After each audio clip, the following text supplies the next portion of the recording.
Pocharam IT corridor PS పరిధి అన్నోజిగూడ దివ్యాంగుల కాలనీలో ఓ అనుమానితుడిని కాలనీ వాసులు పట్టుకొని పోలీసులకు అప్పగించారు.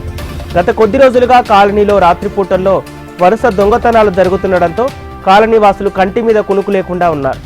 కాలనీలో అనుమానాస్పదంగా సంచరిస్తున్న వ్యక్తిని పట్టుకొని స్తంభానికి కట్టేశారు కాలనీ వాసులు. ఆ వ్యక్తిని విచారించగా Annojiguda RGK colony cell phone షాపులో అలాగే వాహనాల బ్యాటరీ దొంగతనం చేసింది తానేనని ఒప్పుకున్నాడు. దొంగను పోచారం పోలీసులు అప్పజెప్పారు. దొంగను అదుపులోకి తీసుకున్న పోలీసులు పోచారం పిఎస్ కు తరలించారు. రాజేంద్రనగర్ సర్కిల్ జీహెచ్ఎంసీ కార్యాలయం ముందు బీజేపీ నేతల ఆందోళన చేపట్టారు. బీజేపీ రాజేంద్రనగర్ ఇన్ఛార్జి తోకల శ్రీనివాసరెడ్డి ఆధ్వర్యంలో డివిజన్ విభజన అంశంపై ధర్నా చేశారు. డివిజన్ విభజనపై ప్రజలకు ఎలాంటి సంప్రదింపులు జరపకుండా ఎంపీ అసదుద్దీన్ ఓవైసీతో కలిసి డివిజన్ల విభజన చేశారంటూ ఆరోపణలు చేశారు బీజేపీ నేతలు. గ్రామాలు వార్డులతో పాటు ఓటర్ల సంఖ్య కూడా సరిచేసుకోవాలన్నారు.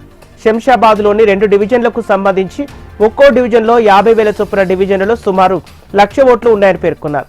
ఇక మిగతా డివిజన్లు మైలార్దేవిపల్లి, కాటేదాన్ డివిజన్లతో పాటు రాజేంద్రనగర్, అత్తాపూర్, హైదర్గూడ డివిజన్లను కూడా సరిచేయాలని డిమాండ్ చేశారు. ప్రభుత్వం స్పందించకపోతే రానున్న రోజుల్లో ఆందోళన కార్యక్రమాలు ఉధృతం చేస్తామని హెచ్చరిస్తున్నారు. ఓయూ పీజీ హాస్టల్లో ఓ విద్యార్థితో మెస్ కేర్ టేకర్ అసభ్యంగా ప్రవర్తించాడనే ఆరోపణలతో మహిళా కమిషన్ చైర్మన్ నేరెళ్ల శారద హాస్టల్లో సందర్శించి విద్యార్థులతో మాట్లాడారు. కోటి ఉమెన్స్ హాస్టల్ కాలేజీ విద్యార్థులు ఆరోపించినట్లుగా ఇక్కడ ఏమీ జరగటం లేదని విద్యార్థులు చెబుతున్నారని శారద తెలిపారు. కోటి కాలేజీలో విద్యార్థులతో మాట్లాడాను, అలాగే హాస్టల్లో విద్యార్థులతో గంటన్నర సేపు మాట్లాడడం జరిగిందన్నారు. విద్యార్థులు తామంతా కూడా సంతోషంగా ఉన్నామంటూ చెప్పుకొచ్చారు. కావాలని ఒక స్టూడెంట్ గ్రూప్ యూనియన్ ఇదంతా చేస్తోందని అనుమానం వ్యక్తం చేశారు. హైదరాబాద్ అత్తాపూర్ పోలీస్ స్టేషన్ పరిధిలోని పోచమ్మ దేవాలయంలో చోరీ యత్నం జరిగింది. అమ్మవారి మెడలోని బంగారు చైను, వెండి వస్తువులు తీసుకొని పారిపోతుండగా స్థానికులు పట్టుకున్నారు.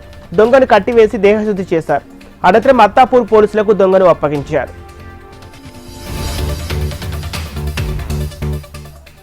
ఓ బంగారం షాప్ యజమాని తట్టాబుట్ట సర్దుకొని షాప్ ఎత్తేశాడు. ఈ ఘటన హైదరాబాద్ కుతుబుల్లాపూర్లోని చంద్రగిరి నగర్లో చోటు చేసుకుంది.